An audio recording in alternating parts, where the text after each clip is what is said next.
cruisers.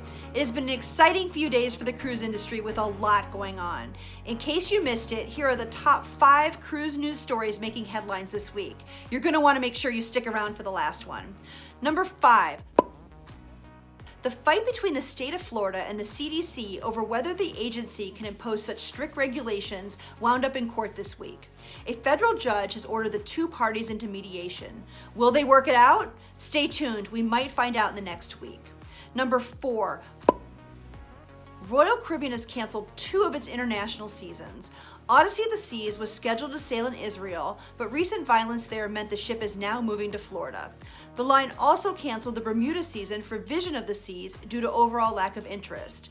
In its statement, though, the line indicated that the likelihood of cruises setting sail from the U.S. this summer is greater every day. That's good news overall, particularly now that it means that Odyssey, which is Royal Caribbean's brand new ship, looks like it will be debuting in the U.S. Number 3. Celebrity Cruises is getting ready to be the first large ship to sail in the Caribbean since the pandemic began, and we're hearing that life on board will be more normal than you might think. Since the ship, which is leaving St. Martin on June 5th, has a vaccine mandate for all passengers over 12, travelers will be able to take shore excursions on their own.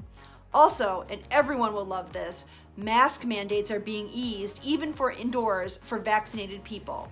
No masks at dinner, no masks outdoors, no masks except where there are large crowds. So while you'll still have to bring one for some situations, I've got my Cruise Critic one right here.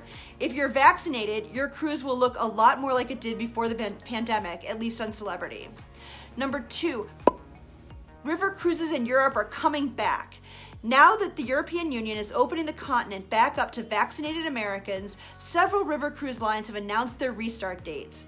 Viking is coming back to Portugal, France, and the Rhine River in July. Scenic and Emerald will be restarting on the Douro River in Portugal in July as well. And Uniworld aims to be back in Italy and France starting in just a few weeks, so get your passport ready. And finally, our number 1 story this week is about one of our favorite destinations, Alaska. Congress has removed a huge obstacle for cruising in the 49th state by approving a waiver of the Passenger Vessel Services Act.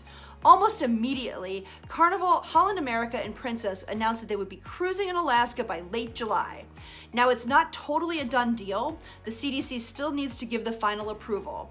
But since all of these cruises will carry fully vaccinated passengers, the go-ahead is seeming much more likely. As we've reported before, Alaska's inside passage towns have suffered greatly from cruising's shutdown. So we couldn't be more happy for the state and all the small businesses, tour operators, and fishing guides who will hopefully be able to welcome you back to Alaska this summer.